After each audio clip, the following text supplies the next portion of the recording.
बिस्मिल्लाहिर्रहमानिर्रहीम। स्टूडेंट्स, आज हम मैथमेटिक्स क्लास 9th स्टार्ट करने जा रहे हैं और हम चैप्टर नंबर 1 से स्टार्ट लेते हैं, जिसका नाम है मैट्रिसेस एंड डिटर्मिनेंट्स। पहले हम इसकी डेफिनेशंस करेंगे, बेसिक कंसेप्ट समझेंगे और उसके बाद हम एक्सरसाइज को सॉल्व करेंगे। तो सबसे पहले हम मैट्रिक्स की डेफिनेशन समझते हैं। What does it mean by a matrix, matrix किसे कहते हैं, हम इस पे बात करते हैं पहले। तो स्टूडेंट्स देखें, हम इसकी डेफिनेशन लिखते हैं। पहले तो मैट्रिक्स को हम अपनी जो नेटिव लैंग्वेज है उसमें हम क्या कहते हैं, मैट्रिक्स को उर्दू में कालब कहा जाता है। तो उसको मैं यहाँ पर डिनोट कर लेता हूँ, लिख लेते हैं हम यहाँ पर। उर्दू में हम इसको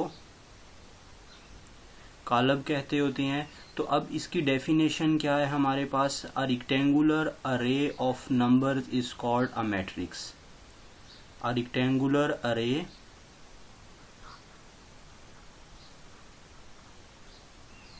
a rectangular array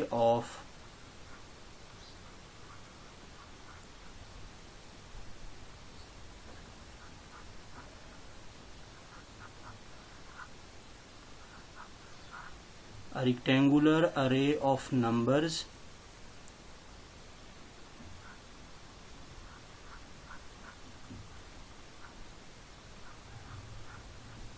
is called matrix। हम इस अरेंजमेंट को मैट्रिक्स कहते हैं। अब इसमें हम दो जो है वो बातें समझते हैं, एक तो रेक्टेंगुलर और दूसरा हम देखते हैं कि अरे से क्या मुराद है यहाँ पर।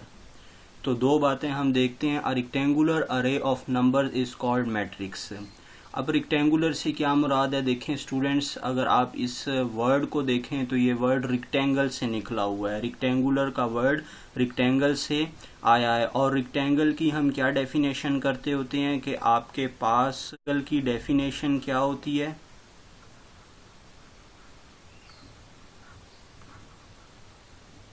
कोई भी आपके पास क्लोज्ड फिगर शेप जिसमें आपके पास तमाम एंगल्स जो हैं वो 90 डिग्री के इक्वल हों। All angles should be equal to 90 degree. तो इस तरह की क्लोज्ड फिगर को हम रेक्टेंगल कहते हैं। और अब इस डेफिनेशन में रेक्टेंगुलर का वर्ड यूज हो रहा है, तो इसका मतलब भी यहाँ पर क्या है कि हमारे पास इस तरह की ये फॉर्मेशन है नंबर्स की। हमने नंबर्स को इस फॉर्म में लिखना है या हमने नंबर से रेक्टेंगल बनाना है, उससे हमने क्या करना है, रेक्टेंगुलर शेप में हमने उसको लिखना है, हमने रेक्टेंगल की फॉर्म में लिखना है। अब अरे से क्या मुराद है यहाँ पर, अरे, what does it mean by अरे। अरे बोलते होते हैं अरेंजमेंट को, तरतीब को।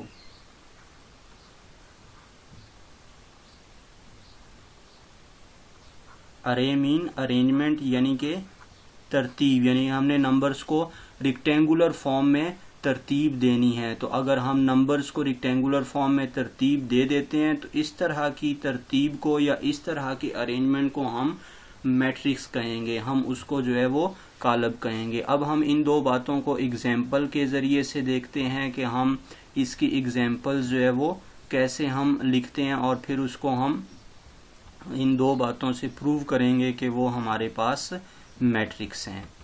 तो देखते हैं हम इस चीज़ को। अब इसकी एग्जाम्पल्स,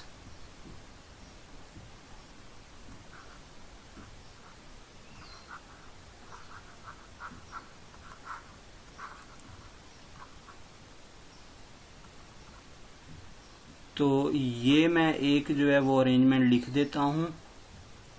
1 2 3 4 5 6 7 8 9। ये मैंने अपनी तरफ से कोई भी एक अरेंजमेंट लिखी। अगर आप इसको देखें तो इसको हम जो है वो मैट्रिक्स कहते हैं। क्यों मैट्रिक्स बोलते हैं, क्योंकि एक तो ये जो है वो रेक्टेंगुलर शेप में है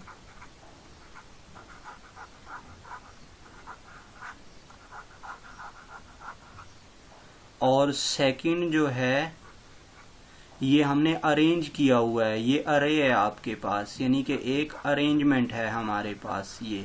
तो that's why we will call it a matrix. तो हम इसको क्या बोलते हैं, मैट्रिक्स बोलते होते हैं। अगर आप इसके दोनों ये जो एंड पॉइंट्स है, एक ये है और एक ये एंड पॉइंट्स, इन ब्रैकेट्स के कॉरिस्पॉन्डिंग एंड पॉइंट्स को आपस में मिला दें तो आपके पास इनसे जो है वो एक रिक्टेंगल शेप बनती है। तो इसलिए हम इसकी डेफिनेशन में रिक्टेंगुलर अरे का वर्ड यूज करते हैं। रिक्टेंगुलर का मतलब कि ये रिक्टेंगल की शेप की अरेंजमेंट है और अरेंजमेंट मींस अरे means arrangement.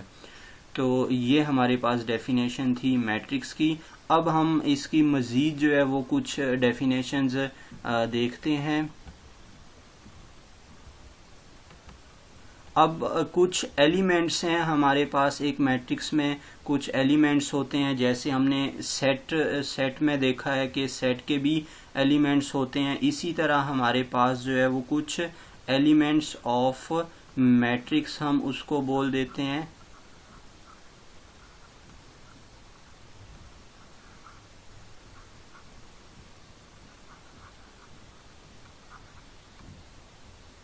Elements of matrix से क्या मुराद है, अब जो नंबर्स इस जो है वो मैट्रिक्स में मौजूद हैं हम उनको कहते हैं कि वो इसके एलिमेंट्स हैं, वो इसके मेंबर्स हैं। तो जैसे आपके पास 1 है, वो भी इसका क्या है, एलिमेंट है। और हमारे पास बाकी भी जितने जो है वो नंबर्स हैं, 2 है वो भी इसका एलिमेंट है, जो हमने 3 लिखा हुआ है ये भी इसका एलिमेंट्स है। तो मतलब वो तमाम नंबर जो इस मैट्रिक्स में मौजूद है उसको हम बोलते हैं एलिमेंट्स ऑफ दिस मैट्रिक्स, उसको हम इसका एलिमेंट्स बोलते होते हैं।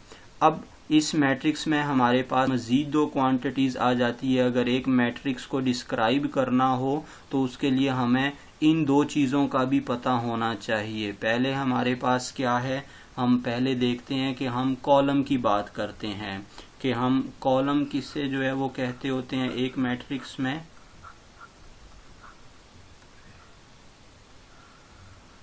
अब कॉलम से क्या मुराद है, हमारे पास जो अगर आप इसमें देखें तो 2 तरह की आपके पास जो है वो हमने अरेंजमेंट की हुई है। एक तो हमारे पास जो है वो हॉरिजॉन्टल है,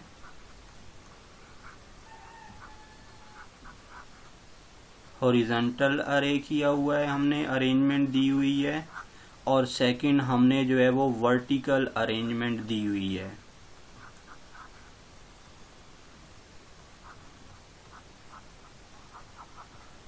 वर्टिकल अरे है।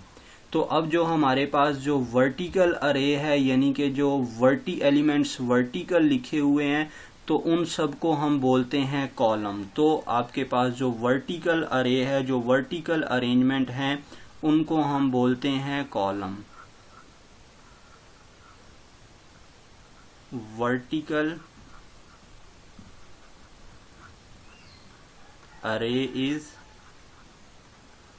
Called a column.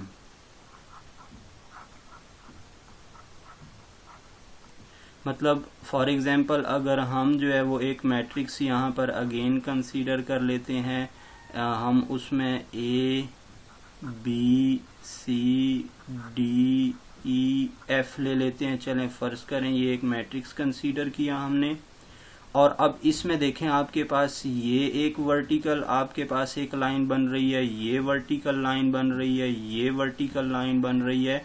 तो ये वर्टिकल जो लाइन मैंने ड्रॉ की, ये एक कॉलम हुआ आपका, ये दूसरा कॉलम हुआ, ये तीसरा कॉलम हुआ। तो ऐसे इस मैट्रिक्स में आपके पास जो है वो 3 कॉलम्स मौजूद हैं। कितने कॉलम्स मौजूद हैं, 3 कॉलम्स हैं हमारे पास।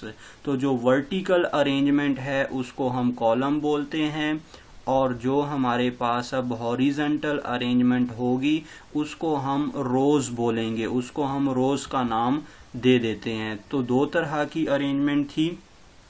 अब रो से क्या मुराद है,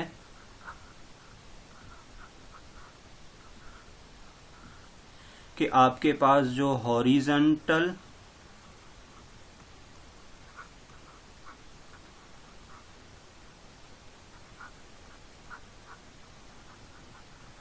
array is called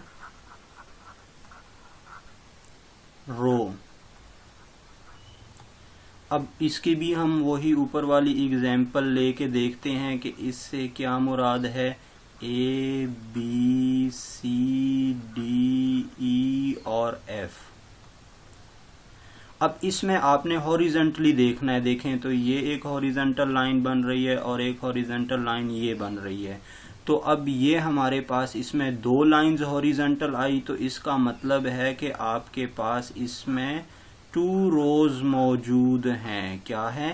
2 रोज मौजूद हैं। तो आप ऐसे ही किसी भी मैट्रिक्स में रोज और कॉलम्स जो है वो बता सकते हैं कि कितनी रोज हैं और इसमें कितने कॉलम्स आ रहे हैं। अब नेक्स्ट हम एक और चीज इसमें डिस्कस करते हैं, वो हमारे पास है ऑर्डर ऑफ अ मैट्रिक्स। किसी भी मैट्रिक्स के ऑर्डर से क्या मुराद है, तो देखते हैं अब हम इसको। ऑर्डर ऑफ अ मैट्रिक्स,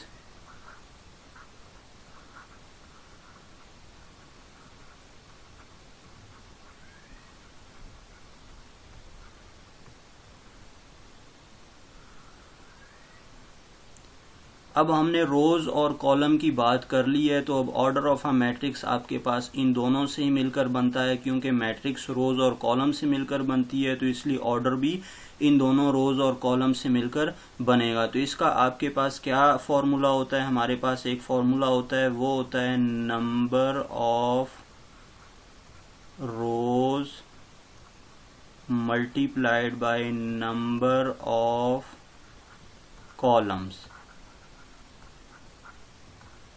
इस तरह से हम किसी भी मैट्रिक्स का ऑर्डर फाइंड आउट कर सकते हैं। फॉर एग्जांपल हम अगेन ऊपर वाली मैट्रिक्स ही कंसीडर कर लेते हैं, A B C D E F. और आप लोगों को मालूम है, हमने बताया है अभी कि इसमें आपके पास जो है वो अगर आप देखें तो 3 आपके पास कॉलम्स हैं। आप वर्टिकल लाइंस देखें, ये एक वर्टिकल लाइन, एक वर्टिकल लाइन ये और एक वर्टिकल लाइन ये। तो इसका मतलब है ये 3 कॉलम्स हुए और रोज कितने हैं इसमें? 2 रोज हैं आपके पास इसमें। आप हॉरिजॉन्टल लाइन को देखेंगे रोज के लिए, तो एक ये हुई और एक ये हुई।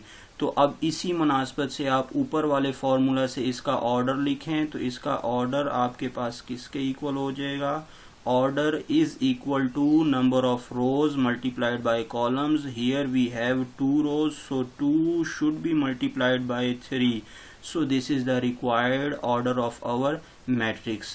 So दोस्तों, आप लोगों को हमारी वीडियो अगर पसंद आई है तो हमारे चैनल को लाइक करें, सब्सक्राइब करें और कमेंट्स करें, अपने दोस्तों के साथ इसको शेयर करें।